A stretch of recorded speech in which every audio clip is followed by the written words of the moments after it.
శివయ్యా,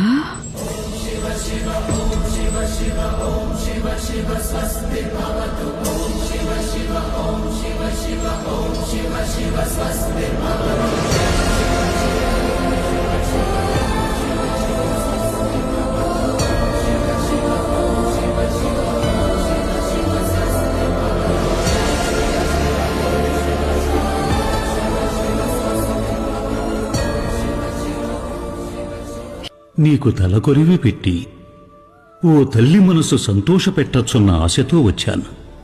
కాని తల్లి ముందు దొరికిపోయాను. ఈ దీనురాలికి అంత అదృష్టమా? నిస్వార్థమైన తల్లి కోసం ఏ దేవుడైనా దిగిరావాల్సిందే.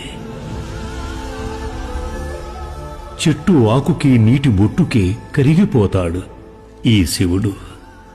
అలాంటిది ద్వేషించినా దూషించినా నువ్వు తలుచుకుంది నన్నేగా తల్లి. రాకుండా ఎలా ఉంటాను? నా తల్లికిస్తున్న వరం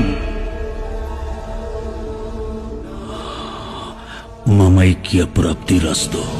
శివ శివ ఓం శివ